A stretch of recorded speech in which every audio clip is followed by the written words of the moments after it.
ప్రొద్దుటూరు నియోజకవర్గ ప్రజలందరికీ మీ బిడ్డలాంటి రాచమల్లు హృదయపూర్వకంగా నమస్కరిస్తూ,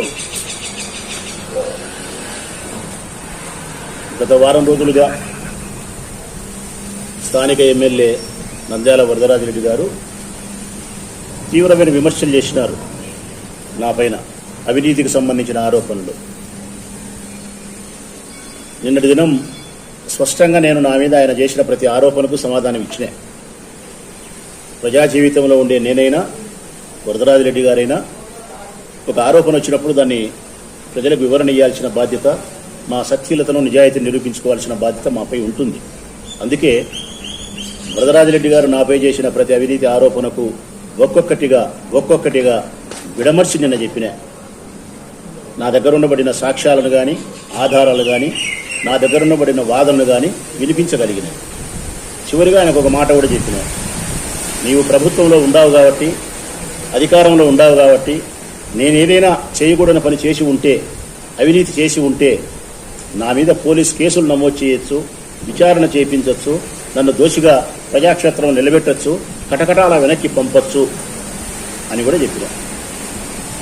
ఇది నా వరకు. ఇక నేను కూడా ఆయన రాజకీయ జీవితంలో చేసిన అవినీతి మీద ఆరోపణలు ఈరోజు చేస్తానని చెప్పి నిన్ననే చెప్పిన.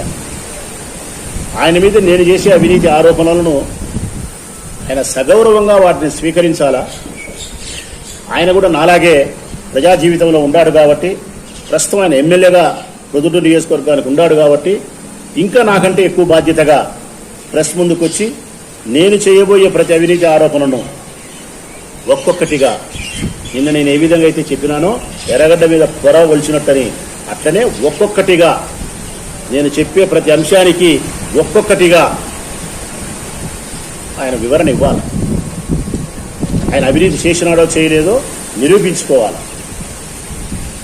ఒకవేళ ఆయన ప్రెస్ ముందుకు రాకపోయినా, ప్రెస్ ముందుకు వచ్చి నేను చేసిన అవినీతి ఆరోపణలన్నింటికీ విడివిడిగా ప్రతిదానికి సమాధానం ఇవ్వకపోయినా ఆయన అవినీతి చేసినాడనే లెక్క.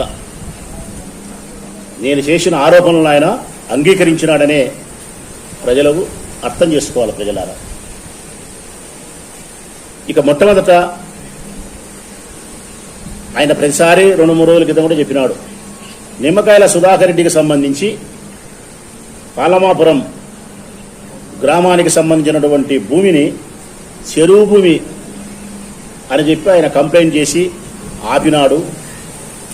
ఎంఆర్ఓ, ఆర్డీఓ దాన్ని కన్వర్షన్ చేయకుండా ఆపి, ఆ తర్వాత నిమ్మకాయల సుధాకర్ వరదరాజిరెడ్డి గారిని కలిసిన తర్వాత, కొండారెడ్డి గారిని కలిసిన తర్వాత 6 కోట్ల రూపాయలకు బేరం కుదిరిన తర్వాత ఆ కన్వర్షన్ చేసే క్రమంలో నేను అబ్జెక్షన్ చేస్తానా కాబట్టి, అంటే అబ్జెక్షన్ అంటే నేను ప్రెస్కు చెప్తానా కాబట్టి డబ్బు తీసుకునేవని,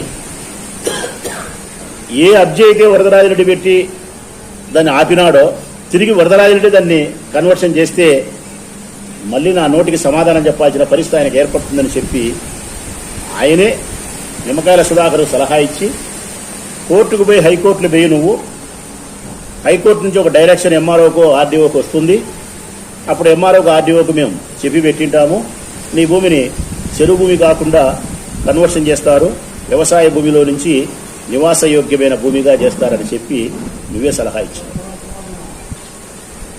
నీ సలహా మేరకు నిమ్మకాయల సుధాకర్ 6 కోట్ల రూపాయలు నీ కొడుకు ఇచ్చిన తర్వాత, ఇక్కడ ఇంకొక విషయం కూడా మనం ప్రస్తావించాలా. నిమ్మకాయల సుధాకర్ ఇచ్చిన డబ్బు, 6 కోట్ల రూపాయల డబ్బు మూడో మనిషికి తెలియదు. నిమ్మకాయల సుధాకరే నేరుగా హైదరాబాద్కు తీసుకుపోయి కొండారెడ్డికి నేరుగా ఇచ్చినాడు. ఇంకా ఒక రకంగా చెప్పాలంటే కంటి పాపకు తెలియకుండా కాటుక తీసేవాడు కొండారెడ్డి. కంటి పాప కూడా తెలియకుండా కాటుక తీసేవాడు కొండారెడ్డి. మూడో మనిషి ఎవరు ఉండకూడదు, నువ్వు డబ్బులు ఇచ్చినప్పుడు అని చెప్పి వాళ్ళిద్దరి సమక్షంలోనే 6 కోట్ల రూపాయల డీల్.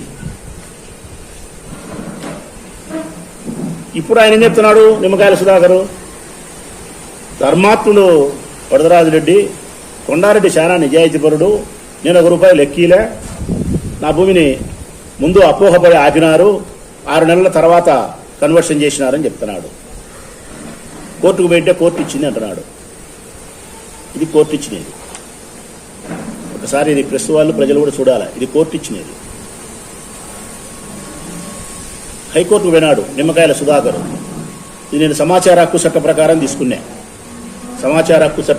తీసుకున్నా. హైకోర్టుకు వినాడు ఆయన నిమ్మకాయల సుధాకర్. ఏమిచ్చింది హైకోర్టు తెలుసునా? హైకోర్టు ఏమిచ్చింది తెలుసునా? ఈ భూమి చెరువు భూమి కాదు, వ్యవసాయ భూమి అని చెప్పి ఇవ్వలే. రికార్డులను పరిశీలించి నిర్ణయం తీసుకోండి అని చెప్పింది. రికార్డులను పరిశీలించి నిర్ణయం తీసుకోండి అని చెప్పింది. మీతో రాసినారు కూడా బాగా స్పష్టంగా కూడా ఉంది. ఏమి చదివి వినిపించమంటే కూడా నేను ప్రజలకైనా వినిపిస్తా, నిమ్మకాయల సుధాకర్కైనా వినిపిస్తా, వరదరాజరెడ్డికైనా వినిపిస్తా.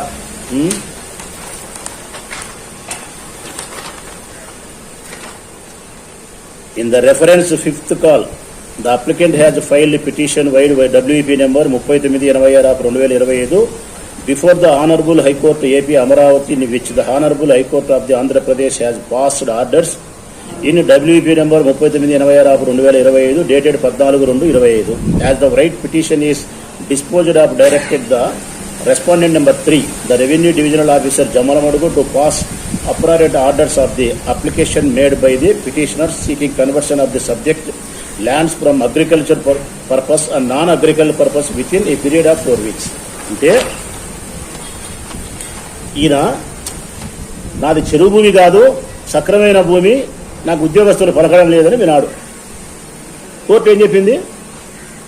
రికార్డులు పరిశీలించి నిర్ణయం తీసుకోండి అని చెప్పింది.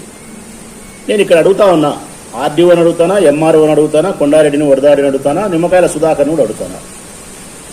6 నెలల కిందట నాది చెరువు భూమి కాదయ్యా, నాది మంచి భూమి అని చెప్పి ఎంఆర్ఓను, ఆర్డీఓను కాళ్ళు కడుపులు పట్టుకొని బంగపోయి తిరిగితే 6 నెలల కాలం వరకు రికార్డు పరిశీలించి తేల్చాలంటే అధికారులు తేల్చలేకపోయినారు.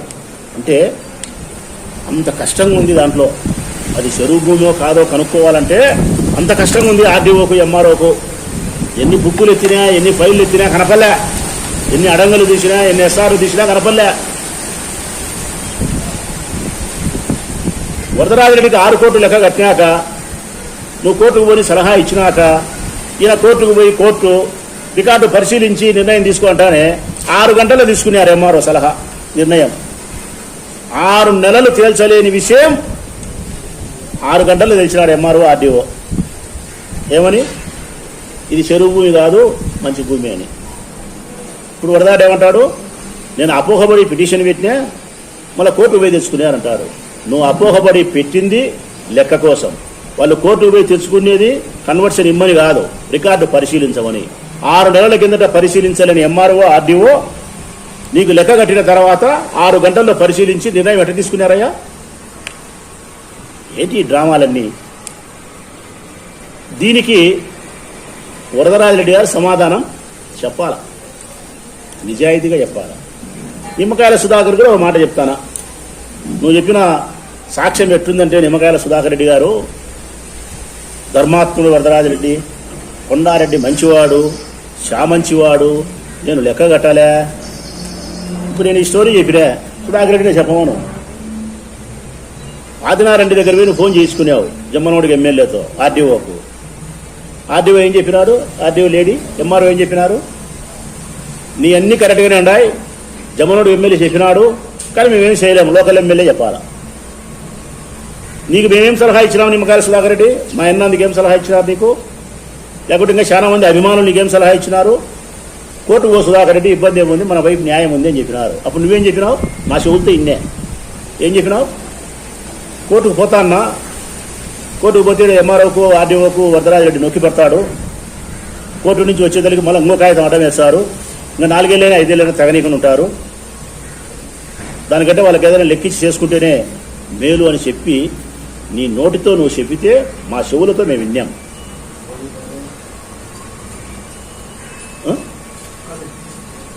మా చెవులతో మేము విన్నాం. నువ్వు కోర్టుకు పోయినావు. ఎప్పుడు పోయినావు కోర్టుకు? వరదరాడికి లెక్క కట్టాక ఆయన చెప్పినాక కోర్టు ఏం చెప్పింది? పరిశీలించమనింది. మరి ఎంఆర్ఓ, ఆర్డీఓ ముందు 6 నెలల కిందట పరిశీలించినప్పుడు ఎట్లున్నా, ఇప్పుడు ఎట్లా అన్నారు కదా? మరి అప్పుడు కనపడని విషయాలు ఎప్పుడంటే కనపచ్చా? నువ్వు చెప్పిన సాక్ష్యం ఎట్లుందంటే పిల్లికి ఎలక సాక్ష్యం చెప్పినట్టు ఉంది.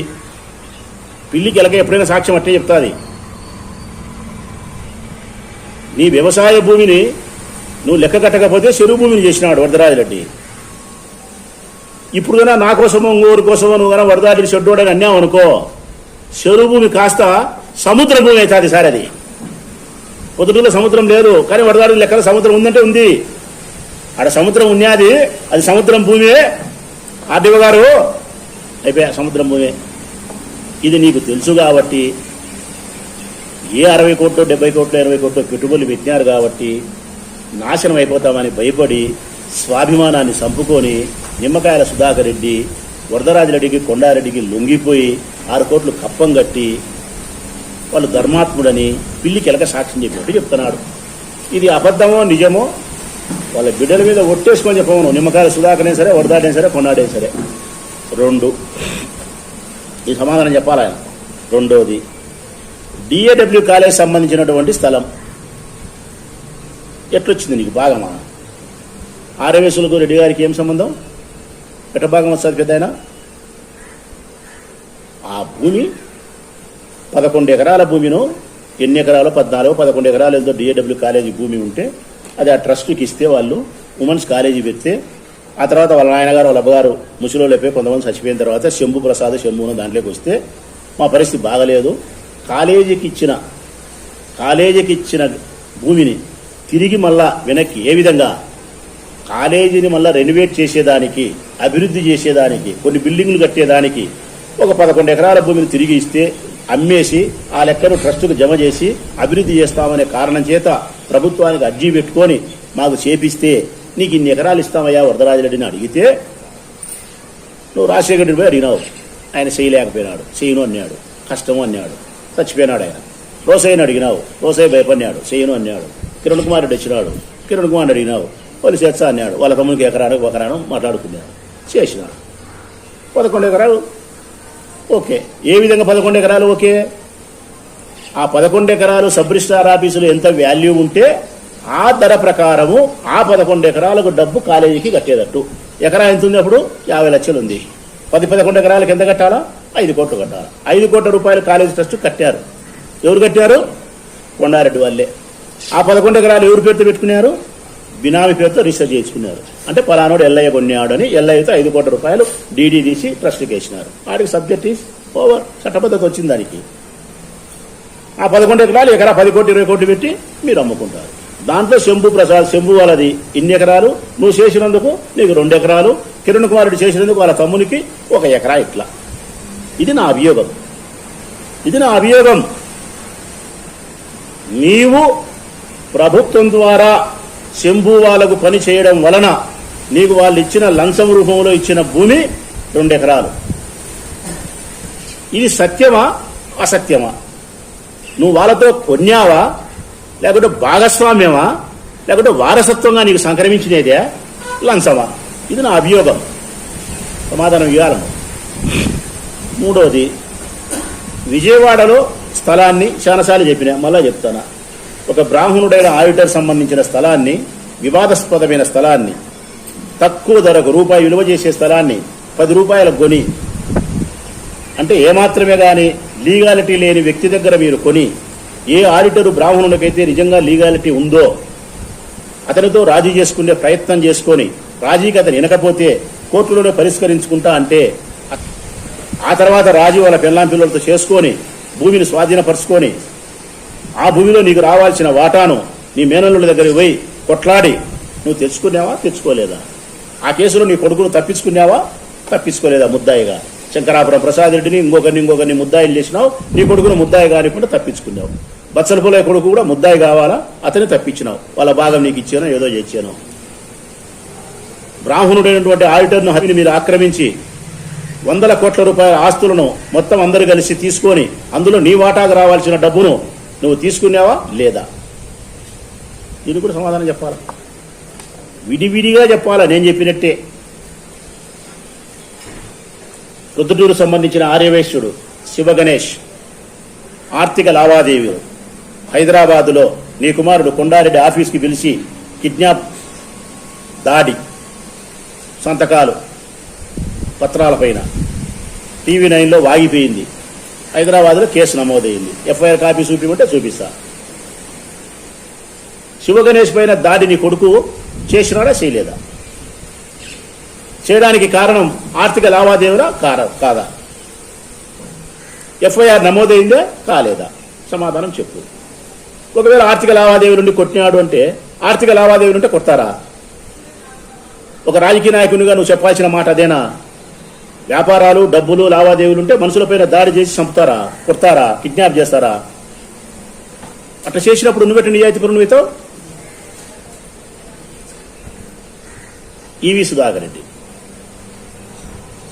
ఆర్థిక లావాదేవీల కోసం ఈవి సుధాకర్ రెడ్డిని నీ గుహలోకి పిలిపించుకొని నీ కుమారుడు జింకపిల్ల సింహం గుహలోకి పోయినట్టు నమ్మిపోతే కుర్చీకి కట్టేసి ఒక 2 గంటల సేపు మానహీనమైన మాటలు మాట్లాడి అతనిపైన దాడి చేసి కొట్టి భరించరాని చెడ్డ మాటలు అతని మాట్లాడి సంపెంత దూరం పోయి ధనియాల రాఘవ రిక్వెస్ట్ చేసి నీ కొడుకును బంగపోయి ఇడిపించి పంపించినాడు.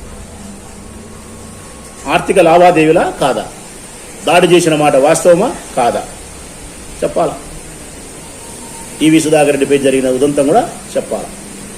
మళ్ళీ ఇదే ఈవి సుధాకర్ రెడ్డిని పక్కన కూర్చోబెట్టుకొని అదే ఈవి సుధాకర్తో నువ్వు ధర్మాత్మని చెప్పించుకుంటున్నావంటే ఇంకా నీ టాలెంట్ ఎంత గొప్పది. నా చేత ఇంకో చేత అవుతుంది. ఇది కొట్టినారు, లెక్క ఎగరగొట్టినారు, అవమానం చేసినారు, ఎలక్షన్లకు మీకు తిప్పుకున్నారు. మళ్ళీ నీ పక్కన కూర్చోబెట్టుకొని వడదాడి మంచోడు, కొండాడి మంచోడు అని చెప్పి ఈవి సుధాకర్ చెప్తున్నారంటే ఇంకా వాళ్ళకు మీరంటే ఎంత భయం ఉండాలా, ఎంత ప్రాణభయం ఉండాలా వాళ్ళకు.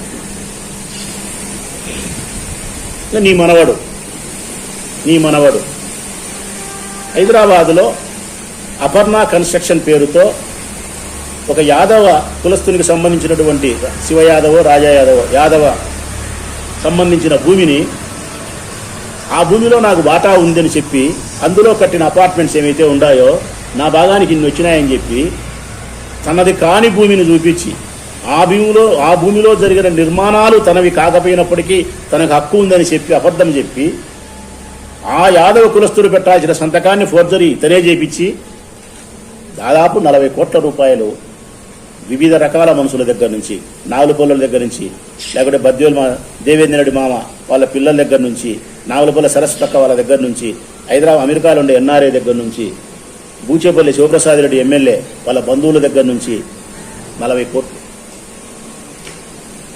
ఈ డబ్బంతా కూడా నీ అల్లుడు రామచంద్రారెడ్డి అకౌంట్ కూడా పోయింది.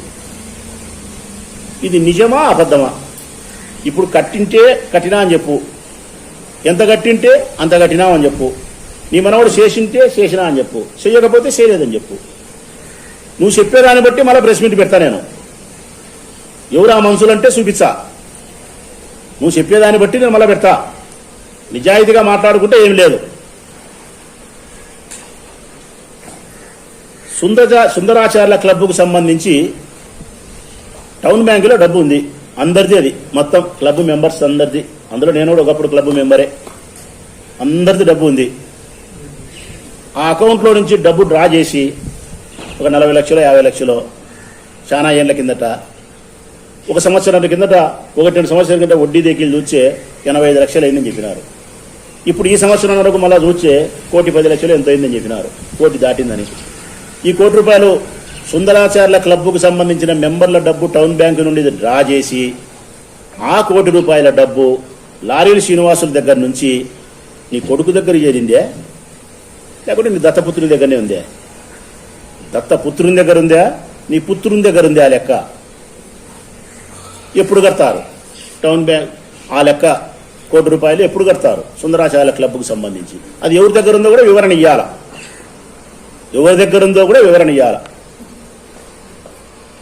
కాంట్రాక్టర్లను బెదిరించి వర్కులన్నీ మాకే కావాలని చెప్పి ఎవరన్నా టెండర్లు వేస్తే దాడి చేస్తామని చెప్పి నీ కొడుకు ఇచ్చిన స్టేట్మెంట్ ప్రకారం ఈ సంవత్సర కాలంలో ప్రొద్దుటూరుకు వచ్చిన వర్కులన్నీ మీరు తీసుకునే క్రమంలో ఎవరిని బెదిరించలేదా? వేసిన టెండర్లను రద్దు చేపించి మళ్ళీ మీరు తీసుకునే ప్రయత్నం చేయలేదా? నిన్న దానికి అంగీకరించినావు. ఇది రాజకీయ సాంప్రదాయము, టెండర్ల విషయంలో ఎవరైనా చేస్తామని చెప్పి నిన్ననే దానికి అడ్మిట్ అయినావు. అయినా సరే నా అభియోగం చేయాలి కాబట్టి నీ మీద అభియోగం నేను చేస్తూ ఉంటాను. నేను దానికి కూడా ఎస్ఎస్ మాల్ మీరే కన్స్ట్రక్షన్ చేసినారు.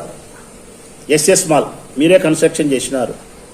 డీవియేషన్ అంతా పురపాలక సంఘానికి చెల్లించాల్సిన డబ్బులు అందుకు అంతా డీవియేషనే. ప్రజెంట్ ఇప్పుడు ఎస్ఎస్ మాల్ నుంచి 5,70,00,000 రూపాయలు కట్టాలి మున్సిపాలిటీకి. 5,70,00,000 రూపాయలు ఎందుకు కట్టలే? ఎవడన్నా పన్ను కట్టాల్సింటే ఒక 10,000 కట్టాల్సింటే ఇంటికాడ పోయి గంట కొట్టి లెక్కిపించుకోమని చెప్తావే, ఖచ్చితంగా బెదిరించినట్టు మాట్లాడతావే, ఆర్థికంగా రాబట్టండి మున్సిపాలిటీకి అంటావే. మరి నీ కొడుకు కట్టిన ఎస్ఎస్ మాలు 5,70,00,000 పురపాలక సంఘానికి కట్టాల్సింటే కట్టకుండా ఎందుకుండవు? నువ్వు ఒక నిజాయితీపరుడైన ప్రజాప్రతినిధి అయితే రేపు కట్టు 5,70,00,000. విజయకుమార్ ఎదురికి స్వీట్లు దానికి ఇంకోటికి ఒరికుటోకి సంబంధం ఉందని చెప్పి రెండుకి ఇచ్చినాడని చెప్పి 4 లక్షలు 5 లక్షలు లెక్క కట్టాల్సింటే బీగం వెచ్చాని కమిషనర్తో బెదిరించినావే. కొన్ని ఎస్ఎస్ మాలకు బీగం వేయాలా బేగుడదా? నువ్వు ఆ ఎస్ఎస్ మాల్లో రూములన్నీ అమ్మినారు, ఎవరెవరు కొనుక్కొని పెట్టినారు, వాళ్ళకి సంబంధం లేదు ఈ డబ్బు. నీ కొడుకు సంబంధము, నీ కొడుకు కట్టాడు. ఇప్పుడు ఆ రూములలో బాడుకుండే వాళ్ళు కట్టాలనా? లేకపోతే మున్సిపాలిటీ బీగం ఇచ్చే వాడు వ్యాపారం నష్టపోవాలనా? బొల్లవరం వెంకటస్వామి దేవాలయం దగ్గర ఎప్పుడో చాలా ఏళ్ల కిందట ఎస్సీలకు ఇచ్చిన భూమి మళ్ళీ వెనక్కి తీసుకొని అది కొంత సమస్య ఉంది. ప్రభుత్వం ఎస్సీలకు ఇచ్చింది, వాళ్ళు వేరే వాళ్ళకి అమ్ముకున్నారు. ఆ అమ్ముకున్న కొన్నారు, అది చెల్లదని ఇంకోటి తకరారు ఉంది. ఈ భూమిని లీగలైజ్ చేసేదానికి అంటే చట్టబద్ధతగా మనం తీసుకున్నామని చెప్పి వరదరాయుడికి సంబంధించిన మనుషులు ఇద్దరు పేర్లు కూడా తెలుసు, చెప్పడంలే నేను. ఆ ఇద్దరు కలిసి కొండారెడ్డి దగ్గరికి పోయి ఈ భూమిని ఎంఆర్ఓతో ఆర్డీఓతో మాట్లాడి మాకు లీగలైజ్ చేయి 2 కోట్ల రూపాయలు అని చెప్తే నీ కొడుకు 2 కోట్ల రూపాయలు కంటికి గుడ్డుకు తెలియకుండా ఎత్తినాడు. 2 కోట్లు చెప్పమను. ఆ ప్రయత్నం జరుగుతుందో జరగలేదో చెప్పమను. బొల్లవరం వెంకటస్వామి దేవాలయం దగ్గర ఆ ఎస్సీల యొక్క భూమి పేర్లు సర్వే నెంబర్లు అన్నీ ఇస్తారు. ఇమ్మంటే అన్ని నా దగ్గర ఫైల్ అంతా ఉంది, మొత్తం ఏం కావాల్సింది దానికి సంబంధించినంత ఉంది. ఇవి కొన్నే ప్రజలారా, ఈ సెషన్స్కి ఇవి కొన్నే. ఇంకా చాలా ఉన్నాయి. వాళ్ళ కొడుకు గురించి ఆయన గురించి చెప్పాలంటే ఇంకా చాలా ఉన్నాయి. వీటికి సమాధానం ఇస్తే మళ్ళీ ఇంకొక అడుగుతా, మళ్ళీ కొన్ని చెప్తా. ఇంకా చివరిగా ఆయన నన్ను అప్పుల గురించి మాట్లాడినాడు కాబట్టి ప్రస్తావిస్తాను. ఏమని మాట్లాడినాడు ఆయన నన్ను? ప్రసాద్ రెడ్డికి ఒక అలవాటు అయిపోయింది డబ్బు సంపాదించే క్రమము. ఆ డబ్బు సంపాదించే క్రమంలో డబ్బు ఎక్కడ రావడం లేకపోతే అవసరం లేకపోయినా కంకసుబాడ నాకు ఫోన్ చేసి, అన్న నాకు డబ్బు అర్జెంట్ అవసరం ఉంది, 7 లక్షలు మళ్ళా ఇచ్చా. మా ఓనడికి ఫోన్ చేసి నాకు అర్జెంట్ అవసరం ఉంది, పాప పెళ్లి పెట్టుకునే 10 లక్షలు ఎక్కి అని ఇట ఊరందరిని అడిగి నేను అప్పులు ఇప్పించుకొని ఆ అప్పులు తిరిగి కట్టకుండా ఉండడం అనేది నా నైజం అని చెప్పి ఆయన అన్నాడు. నేను నిజాయితీగా పెద్ద ఆయన అడుగుతానా, నేను ఎవరికి బాకీ ఉన్నానో, నేను ఎవరికి అప్పులుండి ఎగరగొట్టినానో, ఆలస్యం చేసినానో నీ దృష్టికి వస్తే వాళ్ళని మీడియా ముందుకు పిలిపించో, ఒకవేళ మీడియా ముందుకు రాకపోతే పేర్లైనా చెప్పి ఇదిగో ఫలానోనికి 30 లక్షలు బాకీ ఉండవు, 10 ఏళ్ళు అయింది, 5 ఏళ్ళు అయింది, 3 ఏళ్ళు అయింది, వానికి ఇయ్యలేదంట, రైట్. అప్పుడు 2 లక్షలు అప్పుడు 3 లక్షలు మా చిప్పగిరి ప్రసాద్ ఇచ్చింటే నేను 30 లక్షలు బాకీ ఉంటే వడ్డీ దగ్గర కట్టిలే చెప్పినా కదా, అది మీరు చెప్పినారు కట్టినా. ఏదైనా బాకీ చేయడం తప్పు కాదు, ఆ బాకీని సకాలంలో చెల్లించకపోవడం తప్పు, బాకీ ఇచ్చిన వాడిని బాధ పెట్టడం తప్పు, తిరిగి బాండు రాపీకపోవడం తప్పు, అసలు వడ్డీ కట్టకపోవడం తప్పు. బాకీ చేయడం తప్పు అని చెప్పలే, నన్ను నువ్వు అన్నావు. నేనైతే ఎవరు పెద్దగా బాకీ లేను, స్వల్పమైన బాకీ ఉంటా. నేను ఏమైనా బాకీ అంటే మా అన్న ఉంటాడు బాకీలు, నాకు పెద్దగా బాకీలు కూడా ఎవరు ఇది పెద్ద ఆయన. నేను ఎమ్మెల్యే కాబట్టి రాజకీయ నాయకుని కాబట్టి నన్ను ఎవరు పెద్దగా నమ్మేదటం లేరు. నమ్మితే నా స్నేహితులు 10 మంది నమ్మాలా, లేకుంటే నా చెల్లెళ్ళు బామర్తులు చదువులు ఇట్టలో 10 మంది నమ్మాలా. నేను మిగతా వాళ్ళు ఎవరు మనల్ని నమ్మి లెక్క ఎవరు ఇచ్చారు మనకు? 5-10 ఇమ్మంటే ఇచ్చారు తప్ప 1 కోటి రూపాయలు 2 కోట్లు ఇమ్మంటే ఇయ్యరు. మా గర్షబారి లక్షిదమ్మని అడిగితే కూడా 1 కోటి రూపాయలు తేపమ్మా అంటే ఏడుందా అంటారు, ఒక 5 లక్షలు తేపన్నా అంటే తెచ్చాలి. కారణం 5 అయితే అన్న తిరిగి ఇచ్చాలే, ఒకవేళ 5 ఇవ్వకపోయినా మా ఎన్నేలే. ఎట్లా 5 ఇవ్వకపోయినా మా ఎన్నేలే, ఎప్పుడోసారి ఇచ్చారు, ఇబ్బంది లేదు. అన్నకి 50 లక్షలు ఇచ్చి అన్నను గట్టిగా అడగలేకపోతే ఇయ్యలేకపోతే ఎందుకని చెప్పి ఆ పాప కూడా నన్ను నమ్మి 50 లక్షలు ఇయ్యదు. కాబట్టి నాకు అప్పులు లేవు, నువ్వు చెప్పింది అబద్ధం. కానీ నువ్వు అప్పుల ప్రస్తావన చేసినావు కాబట్టి నాకు పెద్దగా అప్పులు లేవు. మళ్ళీ 1-2 రేపొద్దున ఎప్పుడైనా ఉన్నాయంటే 1-2 ఉంటాయి. కానీ నేను వాళ్ళు 10 ఏళ్ళు 20 ఏళ్ళు 5 ఏళ్ళు కాదు, 6 నెలలు సంవత్సరం ఏంటది. వాళ్ళు ఎవరు నా మీద కంప్లైంట్ కూడా చేయరు. నువ్వు అప్పుల ప్రస్తావన చేసి నన్ను ఎగతాళిగా నువ్వు మాట్లాడినావు కాబట్టి నీ అప్పుల ప్రస్తావన నేను ప్రధానంగా చేస్తాను. ఈ పత్రికా సమావేశంలో ప్రధానంగా చేస్తాను నీ అప్పుల కథ. ఇది ప్రజలు స్పష్టంగా వినాల. ఊరంతా అప్పులే, నీకు, నీ కొడుకు, నీ అల్లుడు, ఊరంతా అప్పులే. నీ క్యాన్వాసులో నీ వెనకమ్మడి అభిమానుల బలానికంటే అప్పుల బలమే నీకు ఎక్కువనే. అది నీకు అప్పుల బలమే ఎక్కువనే. అది నిన్ను చూసిన తర్వాత నేను తెలుసుకున్నా, ఈ యొక్క ఊరంతా నేను ఒక 500-600 అప్పు చేసింటే గడ్డి తింటే వాళ్ళే నాకు ప్రచారం చేసిందరు. వీడు చచ్చిపోవద్దు రబ్బనా, వీడు గెలిచాలా, వీడు ఓడిపోతే పైసలు ఇద్దాం మనం. వాళ్ళే 5 లక్షలు 10 లక్షలు సందాలు వేసుకొని వాళ్ళే ఊరంతా తిరిగి నిన్ను గెలిపించినారు. చూడి, నన్నట్టు గెలిపించినారు. నేను తికనా కొడుకున్న అప్పులు చేయక, నాకు ఎవరు అప్పులలో మద్దతు లేక, ఎవరు నాకు సందాలు ఇయ్యక, అంత లెక్క నేనే పెట్టుకోలేక అంతమంది ఉన్నారు నీకు అప్పులోళ్ళు. అంటే ఆస్తులు లేవా? ఆస్తులు ఉన్నాయి. అమ్మినావా? అమ్మవు. కట్టినావా? కట్టవు. పోనీ 2 ఏళ్ళైంది 3 ఏళ్ళైంది అప్పన్నావా? కాదు, 18 ఏళ్ళైంది. ఎన్ని ఏళ్ళైంది ప్రజలారా? 18 సంవత్సరాలైంది. 2007లో, 2006లో, 2008లో, 2009లో, 2010లో చేసిన అప్పులు ఈ బుద్ధుడికి నీ కొడుకు కానీ నువ్వు అని నీ అల్లుడు కానీ కట్టలే. బాండ్లు తిరగరాపించినారా? రాపించలే. వాళ్ళ కుటుంబ అవసరాల కోసం బాకీలు ఇచ్చిన వాళ్ళు మీ దగ్గరకు వచ్చి అడిగితే, ఒకడు మెడికల్ షీట్ వచ్చింది నా బిడ్డ కంటే పలకరు, ఒకడు ఆరోగ్యం బాగాలేదంటే పలకరు, ఒకడు పెళ్లి పెట్టుకున్నామంటే పలకరు, ఒకడు ఇల్లు కట్టుకుంటానామంటే పలకరు, బాండు రాపియమంటే రాపియరు, కనీసం వడ్డీ నిమ్మంటే వడ్డీ ఇయ్యరు, వడ్డీ వద్దు బాండ్ వద్దు అసలు లెక్క బాధంగా సోమిపోతామంటే అట్లా అయ్యారు. నిజం కాదా పెద్ద ఆయన? నిజాయితీగా మాట్లాడు. నీకు 85 ఏళ్ళు వచ్చినాయి. ఈ వయసులో నువ్వు అబద్ధాలు మాట్లాడడం న్యాయం కాదు. ఎవరైనా నిజాయితీగా మాట్లాడాలా. నేను నిజాయితీగా ఒప్పుకుంటాను. అన్నీ నేను తప్పు చేసే తప్పేను ఒప్పుకుంటా. చెప్పు, నా కొడుకు అప్పు చేసినాడు, వాసవి కళ్యాణ మండపంలో నీ కొడుకు ఒప్పుకున్నాడు, మేము అప్పులు ఉన్నాం, లేట్ అయింది, అన్ని వాస్తవమే, 15 ఏళ్ళు అయింది, వాస్తవమే. కర్త ఎగరగొట్టడంలే అని చెప్పినాడు. కర్త ఎగరగొట్టడంలే చెప్పు. రేపొద్దున అదే మాట చెప్పు. నువ్వు ఎవరికోరికి మీరు బాకీలు ఉండేది కూడా ఊరిక మచ్చుకు చెప్తా. 20-30 పేర్లు ఊరిక మచ్చుక చెప్తే 400 పేర్లు అవుతాయి. ఎస్ఎస్ మాల్కు సంబంధించి ఈ 3 వ్యక్తులు, కొప్పరపు పద్మనాభయ్య, రాసుకోండి బాగా, కొప్పరపు పద్మనాభయ్య, ముత్యాలపాటి రమేష్, పెట్రోల్ బంకు శ్రీధరు, వీళ్ళ 3 కలిసి వాళ్ళ పరపతి మీద, వాళ్ళ పూచీ మీద దాదాపు 25-30 కోట్ల రూపాయలు లెక్క తెచ్చి ఏ 10 ఏళ్ల కిందటో నీ కొడుకు ఇచ్చి, నీ కొడుకు తీసుకుపోయి విశాఖపట్నంలో 100 కోట్లు సంపాదిస్తామని చెప్పి ఆడేదో డిస్ప్యూట్ ల్యాండ్ ప్రభుత్వానికి సంబంధించిందంటే ఆడ పెట్టుబడి పెట్టి ఇరికించి వచ్చినాడు. ఎప్పుడోసారి అలా చేసుకొని 100 కోట్లు కొట్టే ప్రయత్నం చేస్తారు. 10 ఏళ్ళైనా 8 ఏళ్ళైనా 7 ఏళ్ళైనా ఈ లెక్క తెచ్చిన వాళ్ళకి మీరు అసలు వడ్డీ కట్టినారా? కట్టలే.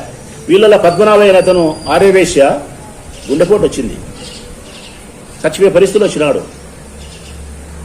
వీళ్ళు 3 దేశమందరూ చెప్తున్నారు మా జీవితం కొండారెడ్డి చేతిలో ఉందని, మా జీవితం కొండారెడ్డి చేతిలో ఉందని చెప్తున్నారు. మేము బతకాలన్నా చచ్చిపోవాలన్నా ఆయన చేతిలో ఉంది అంటున్నారు. ఇప్పుడు వడ్డీ దగ్గర కడితే వాళ్ళకు 100 కోట్లు కట్టాల్సి వస్తుంది. కట్టినావా? ఏమది అట్లా అప్పులు తీసుకొని 10 ఏళ్ళైనా 5 ఏళ్ళైనా నువ్వు నీ కొడుకు కట్టకుండా ఉన్నాడు ఎట్ట? దాని ఆనవాయితీ. నేను 10 లక్షలు 20 లక్షలు అప్పు చేసి నాకు ఒక ఆనవాయితీ అన్నావే, ఇది మీ ఆనవాయితే? ఊళ్ళో సొమ్ము తీసుకుపోయి విశాఖపట్నంలో పెట్టేది, డబ్బులు దమాకని చెప్పి 20 ఏళ్ళ కదా లెక్క తీసుకుపోయి ఇంకో వ్యాపారం చేసేది, సొమ్ము ప్రజల్ని అధిక మొత్తంలో సంపాదించాలని మీరు. డబ్బు వచ్చి తిరిగి కడతాము, డబ్బు రాకపోతే గాలికి వదిలేస్తామా? పెద్ద ఆయన వదిలేసినావు. ప్రజల చేత అప్పులు తీసుకొని 15-16 సంవత్సరాలైన అప్పులు కట్టకుండా, వాళ్ళ అవసరాలకు మీరు ఉపయోగపడకుండా గాలికి వదిలేసి నిర్దాక్షిణ్యంగా ప్రవర్తిస్తే నిజాయితీ పరుడు అంటారా మిమ్మల్ని? నువ్వు ఏ విధంగా నిజాయితీ పరుడు చెప్పుకుంటున్నావు? నువ్వు ఉండబడిన ఆస్తులను తెగనమ్మి అప్పులందరికీ బాకీలు కడితే నిజాయితీ పరునివే. కొరపాటి నారాయణ రెడ్డి చనిపోతూ తనకు 70 లక్షల కోట్ల రూపాయలు 2 కోట్ల బాకీ ఉంటే క్యాన్సర్ వచ్చి ఆయన చనిపోతా అంటే పిలిచి కొడుకును అందరినీ భార్యను అందరినీ పిలిచి కొరపాటు తనకుండే భూమిని అమ్మి లెక్క తెప్పించి బాకీలను పిలిచి అసలు వడ్డీ కట్టినాడు మగోడు. అసలు వడ్డీ కట్టి నారాయణ రెడ్డి చనిపోయినాడు.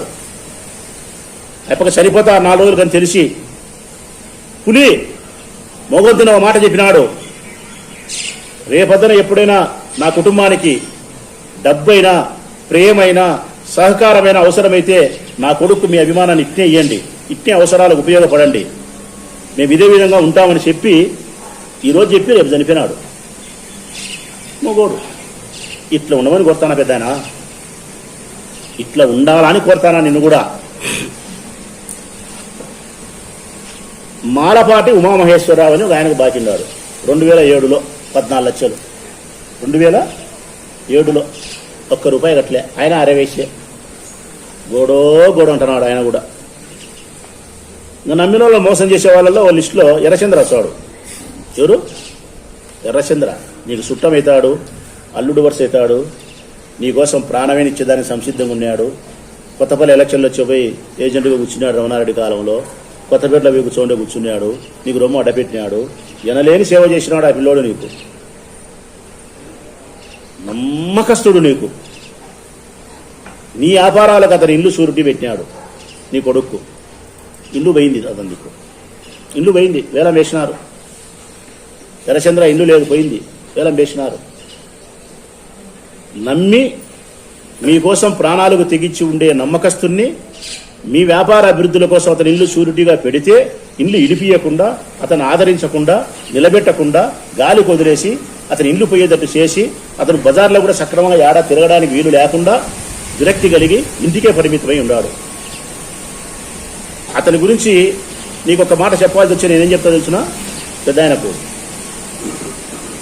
అతను ఇల్లు పోగొట్టుకున్నాడు, ఆస్తి పోగొట్టుకున్నాడని మీరు అనుకుంటున్నారేమో పెద్ద ఆయన. కాదు, అతను పోగొట్టుకునేది ఆస్తి కాదు, మీరు చేసిన పని వలన మనుషులపైన నమ్మకం పోగొట్టుకున్నాడు. అతను మనుషులపైన నమ్మకం పోగొట్టుకున్నాడు. అతను ఇంకా జీవితంలో అతను కొడుకులకు ఏం సలహా ఇచ్చాడంటే, జీవితంలో ఎవరిని ఆయన నమ్మకండి అని చెప్తాడు. మనిషి అనేవాడిని నమ్మకండి నాయన, మీ బ్రతుకు తీరు మీరు జాగ్రత్తగా ఉండండి అని చెప్తాడు. ఇది మీరు చేసిన పని అతనికి. ఇది కూడా నువ్వు చెప్పాలా, ప్రెస్ ముందుకు వచ్చి అబద్ధమో నిజమో కాదు. మాలపాటి సత్యం మీ మనిషే, అతనికి బాకీ ఉండారు. లారీల సీను నీ దత్తపుత్రుడే, ₹1,00,00,000 బాకీ. మీరు ఎగరగొట్టారని చెప్పి నాతో సన్నిహితంగా ఉండేవాడు నన్ను కాదని చెప్పి మళ్ళీ మీ దగ్గరికి వచ్చినాడు. కారణం, మీ ఎలక్షన్లో మీకోసం తిరగకపోతే, మీకు జై అనకపోతే ₹1,00,00,000 లావాదేవీలు అతనితో మీకు ఉన్నాయి కాబట్టి మీరు ఎగరగొడతారని చెప్పి సూసైడ్ చేసుకోవాల్సిన పరిస్థితి వచ్చారని చెప్పి భయపడి మీ వెనకమ్మడి తిరుగుతున్నాడు. లారీల సీనుకు మీరు ₹1,00,00,000 బాకీ ఉండారా లేరా, ఇచ్చారా ఇయ్యరా, ఇది కూడా చెప్పాలి. నందం రామయ్య వాడు నా స్నేహితుడు, నందం ఈశ్వరయ్య కొడుకు, నా స్నేహితుడు, నా క్లాస్మేట్, కానీ నాకు ఓటేడు. వాడు నీకే వేసినాడు వాడు. కారణం, నేను స్నేహితుడిని, నేనంటే ప్రేమ ఉంది వానికి, కానీ వాడు నాకు వేయలే. నాకు ఓటు వేచే వానికి ఇవ్వాల్సిన ₹1,00,00,000 లెక్క మీరు ఎగరదింగుతారని భయపడి వాడు నాకు వేయలే, నీకే వేసినాడు. నందం రామయ్యకు బాకీ ఉండారో లేరో, ఎన్ని ఏండ్లయిందో అది కూడా చెప్పాలా. వద్ది బాలుడు ఎన్ని ఏండ్లయిందో, వద్ది బాలుడు బాకీ, వద్ది బాలుడు పరిస్థితి ఏందో అది కూడా చెప్పాలా. బద్వేలు రవి ఐబీకి బాకీ, అది చెప్పాలా. టౌన్ బ్యాంక్ కుమార్కు బాకీ 40 లక్షలు, చాలా ఏండ్లయింది, 2007లోనో 2008లోనో బాకీ. ఏదో అంతో ఇంతో కట్టినారు, ఇంకా కట్టాలే. వడ్డీ దగ్గర కడితే మళ్ళీ 70 లక్షలు 80 లక్షలు ఎంత అవుతుంది. టౌన్ బ్యాంక్ కుమార్ కట్టాలా. ఈవి సుధాకర్ రెడ్డి 75 లక్షలు మొన్న ఒప్పుకున్నారు, కోర్టులు విత్డ్రా చేసుకున్నారు, ఎప్పుడు లెక్క కట్టాలా, అది చెప్పాలా. కల్లూరు నాగేంద్రకు బాకీ ఉన్నారు, అది ఇయ్యలే, అడిగి ఆపిల్లోనికి చాలా అయిందంట. సినీ హబ్ రాజేశ్వరుడు అన్నకు ₹1,00,00,000 ఇవ్వాలా. సినీ హబ్ రాజేశ్వరుడు అన్నకు ₹1,00,00,000 ఇవ్వాలా. మీ అల్లుడు రామచంద్రారెడ్డి నేను ఎలక్షన్లప్పుడు నేను ఇప్పించాలి అని చెప్పి మీ వెనకమ్మడి తిప్పుకున్నారు. ఈ బుద్ధుడికి బలకడంలే, ఆయపది ఇస్తున్నాడు ఈ బుద్ధు. జొన్నలగడ్డ రవి ఆర్యవేశ్య 7 కోట్లు 8 కోట్లు రావాలా ఎస్ఎస్ మాల్లో నుంచి. జొన్నలగడ్డ రవి తమ్ముడు రాజు, అతనికి డబ్బు రావాలా, ఎస్ఎస్ మాల్ దాంట్లో సంబంధించి అతనికి రావాలా.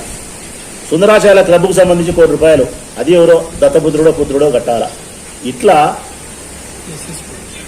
ఇన్ని రకాలైనటువంటి బాకీలు ఉన్నాయి. ఇవన్నీ నిజమా అబద్ధమా కాదా, ఇదేంది ఇది మిసెస్ వాళ్ళు బాకీ 5,50,00,000 నోటీస్ ఇచ్చారు.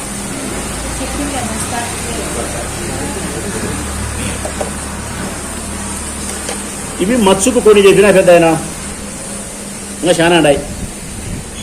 ఈ బాకీలన్నీ దాదాపు 15 సంవత్సరాల కింద నుంచి ఉండే బాకీలు. వీళ్ళందరినీ మీరు బాధ పెట్టినారు. ఎవరికి సకాలంలో డబ్బులు కట్టలే, వడ్డీలు కట్టలే, అసలు కట్టలే, బాండ్లు తిరగరాయలే. కొంతమందికి ఏదో ఇప్పుడు అపార్ట్మెంట్ ఏదో రాపిస్తామని చెప్పి ఏదో ధర పెట్టి కొంతమందికి రాపిక ఇటువంటి రకరకాల ఇబ్బందులు ఉన్నారు. అంటే నేను చెప్పేది ఏంటంటే 15-20 సంవత్సరాల కింద మీకు బాకీలు ఇచ్చి ఏ ఒక్కరు కూడా సంతోషంగా లేరు. మీ దగ్గర నుంచి తిరిగి రుణాన్ని తీసుకోవడంలో వారు విఫలమైనారు. మీ పట్ల వారికి సదభిప్రాయం లేదు. మీరు వాళ్ళను బాధ పెట్టినారు. మీ ఆస్తులను అమ్మి కట్టే ప్రయత్నంలో మీరు ఆస్తులు కూడా అమ్మలే, కట్టలే, బాధ పెట్టినారు. ఇది నిజాయితీ అనిపిస్తుందే? నేను చెప్పిన ఈ అప్పులకు సంబంధించిన వివరాలు కానీ, నువ్వు చేసిన ముందు అవినీతి పనులు కానీ, ఆరోపణలు ఏమైతే చేసినానో ఇవి మచ్చుకు మాత్రమే. వీటికి విడివిడిగా నువ్వు అన్ని దానికి సమాధానం చెప్తే రైట్, స్వాగతిస్తా. నువ్వు సమాధానం చెప్పకుండా దాటేసినా, నువ్వు అబద్ధాలు చెప్పినా, నువ్వు అబద్ధం చెప్తానవా నిజం చెప్తానవా అనేది ప్రజలే గుర్తిస్తారు. నా మాటలైనా నీ మాటలైనా ప్రజలే న్యాయ నిర్ణేతలు, ప్రజలే గమనిస్తారు. ప్రజలకు కూడా నేను 2 చేతులెత్తి నమస్కరించి చెప్పేది ఒకటే, నిన్న నా మీద వచ్చిన ఆరోపణలకు నేను ఏ సమాధానం ఇచ్చినానో అది ఏ మేరకు నిజం ఉందో అబద్ధం ఉందో మీ వ్యక్తిగతంగా మీ మెదడు పెట్టి ఆలోచన చేయండి. వరదరాజిరెడ్డి గారి పైన నేను చేసిన ఆరోపణలు ఏమైతే ఉన్నాయో అవి ఎంత మటుకు సత్యానికి దగ్గరగా ఉన్నాయో లేవో మీరు ఆలోచన చేయండి. ఆయన రేపొద్దున ఇచ్చే సమాధానము అది సత్యదూరమా లేకుంటే అబద్ధమా నిజమా అనేది కూడా మీరు ఆలోచన చేయండి. అన్ని ఆలోచన చేసి ఎవరు నిజాయితీ పరులు, ఎవరు నిజాయితీ పరులు కాదు, నిజాయితీ అనే ముసుగులో ఎవరు ప్రజలను బాధిస్తున్నారనే విషయాలను మీరు గ్రహించాలని చెప్పి 2 చేతులెత్తి ప్రజలను విజ్ఞప్తి చేస్తూ వరదరాజిరెడ్డి గారి ప్రెస్ మీట్ కోసం ఎదురు చూస్తూ మీ రాచమల్లి.